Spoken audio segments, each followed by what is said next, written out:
Olá, investidores, tudo bem? Hoje eu vou falar sobre o setor de papel e celulose, mais especificamente das empresas Suzano e Klabin.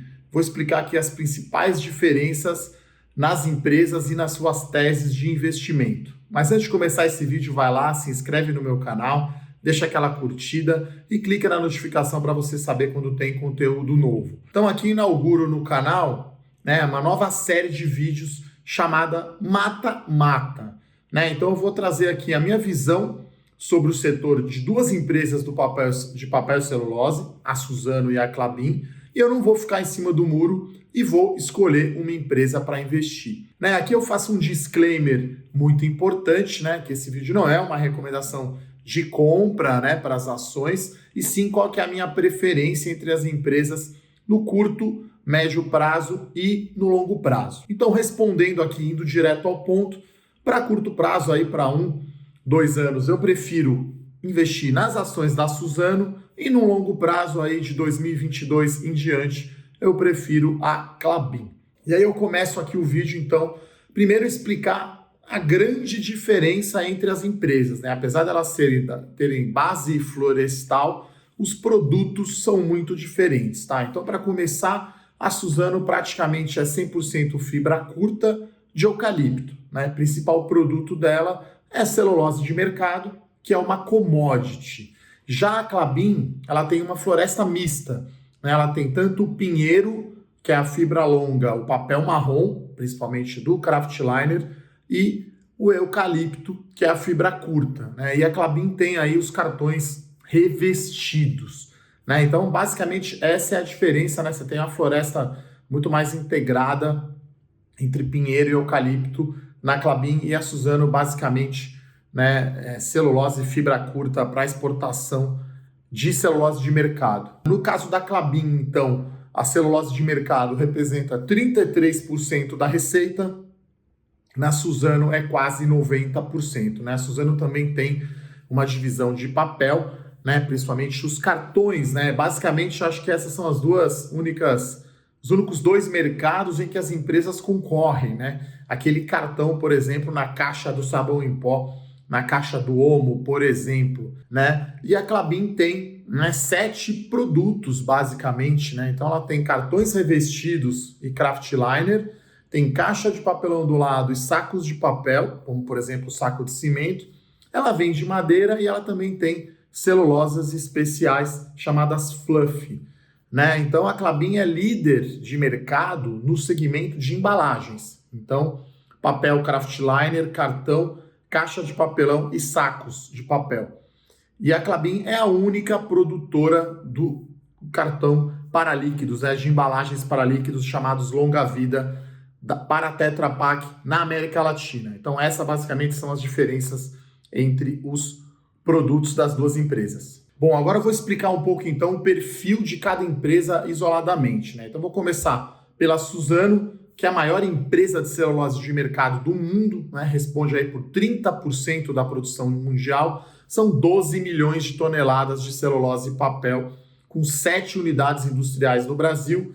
O forte é a exportação, então a empresa tem 3 portos para exportar celulose, 12 navios dedicados e manda a celulose para 86 países. A Suzano se fundiu com a antiga Votorantim Celulose e Papel, a VCP, e as ações da Suzano são listadas aí no novo mercado, respondem aí por 2,1% do Ibovespa. Como eu falei, a Suzano tem basicamente 2 unidades de negócios, a divisão papel, 1,2 milhão de toneladas por ano, ela faz o cartão, a embalagem para o Omo, o sabão em pó, por exemplo, sem fazer propaganda aqui, e o papel de imprimir e escrever. E na divisão de celulose, quase 11 milhões aí de celulose por ano, e a celulose da Suzano, branca, é usada basicamente para papéis descartáveis, o chamado tixo, como por exemplo papel higiênico, 60% do uso, papel de imprimir e escrever, 10%, especialidades e outros usos. Então,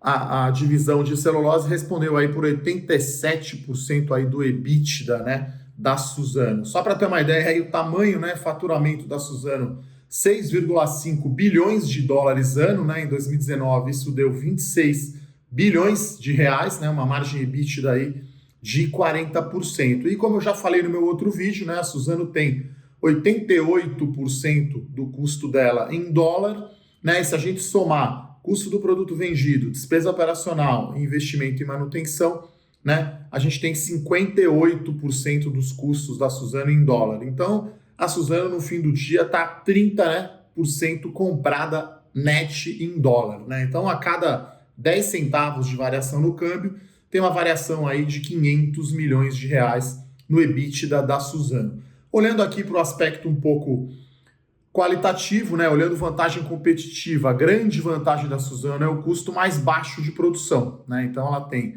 o custo caixa mais baixo do mercado, de celulose de mercado.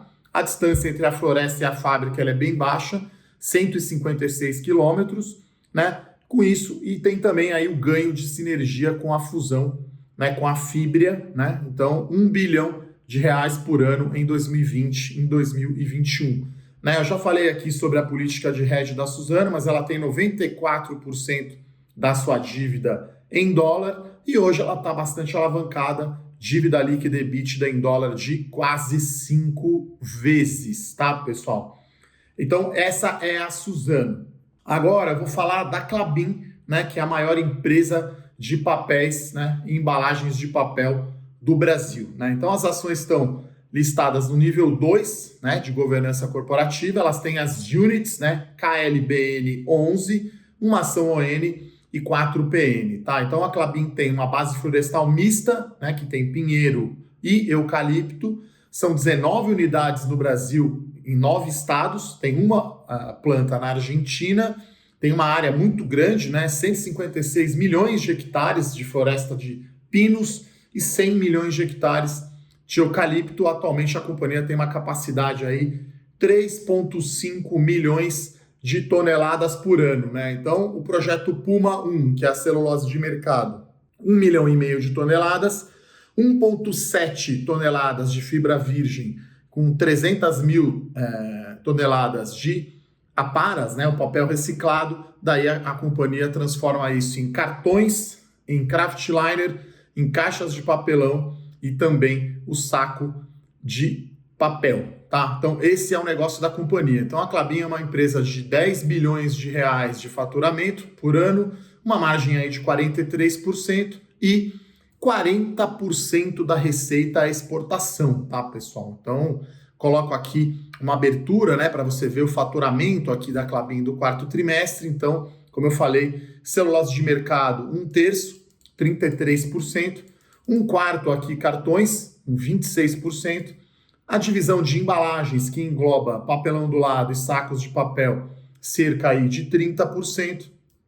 E a gente tem o kraftliner com 10%, né? E aqui também eu coloco um gráfico aqui para você ver a liderança e o market share, né, da Klabin, né, bem líder aí de mercado, né? No kraftliner tem 42%, no papel cartão tem 50%, em sacos tem 50% também, papelão do lado tem 18%, mas ela fez uma aquisição, né, da divisão da International Paper de papelão do lado, comprou 6% de market share, vai ter aí 25% de mercado. Olhando para a dívida da Klabin, né, ela tem hoje 80% da sua dívida em moeda estrangeira, né, é uma dívida bastante longa, com 113 meses de prazo.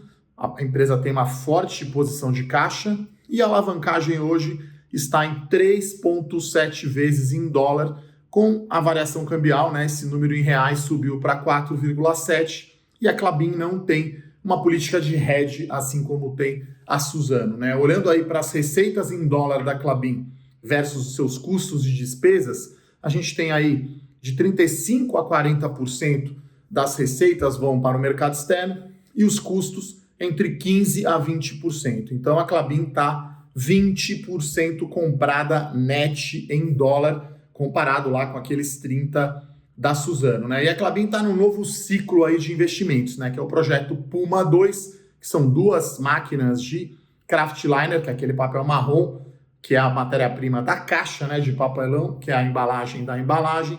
Então, vai fazer um investimento bastante grande aí, total de 9 bilhões de reais, né? E aí ela fez essa aquisição do papelão do lado. Assim como a Suzano, ela também tem né, um custo caixa de produção bastante baixo e tem um excelente retorno sobre o capital investido. Bom, vamos lá. Então, indo direto ao ponto, né, eu prefiro, então, Suzano e a Klabin no curto prazo, olhando o cenário que a gente tem hoje. Então, a gente tem um cenário de alta do dólar, né, um viés de alta, né, no câmbio. A gente tem forte demanda da China, né, por celulose, e o mercado, né, o preço de celulose está no ponto mais baixo aí do seu ciclo.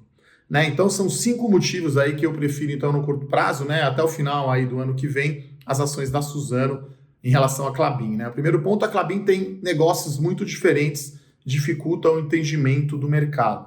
Né? A governança corporativa hoje da Suzano é melhor. Né? A Suzano é listada no novo mercado, a Klabin é nível 2, e sobre a Klabin pesa a questão aí do pagamento de royalties, né, para a família Klabin pelo uso da marca. Né? Então isso é uma discussão que está se arrastando, né? Isso eu acho que no curto prazo gera um ruído. Além disso, Suzano, né, é um call muito mais de dólar e China. Né? Então 90% da receita da Suzano vai para exportação, né, e a China representa 60% da exportação da Suzano. Já na Klabin, 40% só da exportação e 10% vai para a China. Né? Além disso, na Suzano, a gente tem os ganhos de sinergia entre a Suzano e Fibria, R$1 bilhão por ano, e eu acho que agora, né, depois que a China, a Suzano tomou um baile aí dos chineses, né, na hora de negociar preço, né, aumentou o estoque na mão dos produtores, preço de celulose lá embaixo, uma Suzano tem um custo caixa muito baixo, o preço deve ajustar. Né? Então, no curto prazo, olhando para a Klabin, vai ter aumento de alavancagem financeira por causa do projeto, ainda tem essa questão dos royalties para resolver, o pagamento de dividendos vai ficar menor, né? Enquanto o projeto Puma, né, o projeto de expansão da Klabin estiver sendo, né, está acontecendo, está começando o investimento. Já a Suzano está num outro momento, né? A Suzano está reduzindo a sua alavancagem financeira, o seu endividamento, ela vai colher os ganhos de sinergia e vai se beneficiar da alta do preço da celulose. Né? A gente não sabe exatamente quando vai acontecer, mas ele deve acontecer. E aí, a alta do dólar e o aumento da exportação para a China é um efeito mais na cabeça, né, para a Suzano do que na Klabin. Por outro lado, né, pessoal, olhando aí no longo prazo, eu sempre, quando falo de papel e celulose, lembro que o curto prazo para o setor de papel e celulose são 7 anos, que é o tempo que leva para o eucalipto crescer. Tá? Então, no longo prazo, aí, com um horizonte de tempo de investimento até de 2022 em diante, eu prefiro Klabin a Suzano. Né? E aí são 5 motivos também. Então, a Klabin é um produtor integrado de papéis e embalagens. Né? Só para lembrar, né, você faz o papel Kraftliner, aquele papel marrom, ele vira caixa. E aí você pega aqueles catadores de papel e tal, eles reciclam o papel, são as aparas. Né? Então a Klabin ela pode aumentar ou diminuir o volume de exportação do Kraftliner. Ela pode colocar mais Kraftliner na caixa dela e vender no mercado interno, se o preço internacional ou o dólar estiverem ruins. E pode aumentar. Então ela tem essa flexibilidade, né? Então esse é o hedge, né, de dólar ou de operação da Klabin, né? Então com isso ela consegue ter uma menor flutuação entre a margem EBITDA, né? Porque a Suzano vai muito bem em margem EBITDA quando o dólar está alto e a celulose alta, e muito mal, né? Então você tem uma volatilidade maior em termos de margem EBITDA e ROIC para a Suzano do que na Klabin.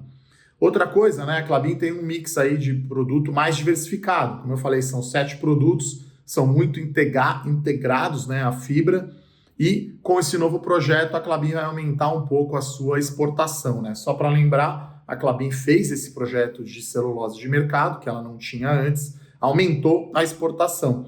Agora vai pôr o Kraftliner, que potencialmente pode ser usado nas caixas de papelão, e aí a Klabin claramente é o consolidador desse mercado, né, já que ela comprou a divisão aí de papelão do lado da International Paper, né, vai ter 25% do mercado, está aumentando o preço, e aí é interessante, né, caixa de papelão do lado, 70% das caixas são usadas em alimentos, né, se você considerar proteína, supermercados e esse tipo de item.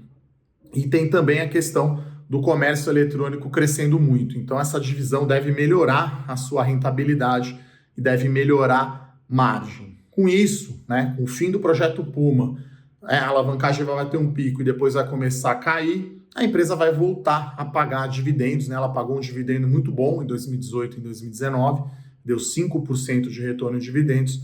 Eu acredito que a partir de final de 21 para 22, a empresa vai pagar mais dividendos. E por último, vai melhorar a governança, resolvendo essa questão dos royalties, né? Então, resumindo, pessoal, mata-mata. Então, se a gente estiver falando aí até o final do ano que vem, prefiro as ações da Suzano. Se a gente vai falando, né, de dezembro 21 para frente, prefiro as ações da Klabin. É isso, pessoal. Então, atendi a pedidos aí. O pessoal perguntou bastante aí da minha visão sobre Suzano e Klabin. Esse é o primeiro quadro aí, né? O primeiro vídeo da série Mata-Mata aqui no canal. Se você gostou, deixa aquela curtida e mande sugestões aí de mata-mata para eu gravar aqui no canal. Legal, pessoal? Um abraço, até a próxima. Tchau, tchau.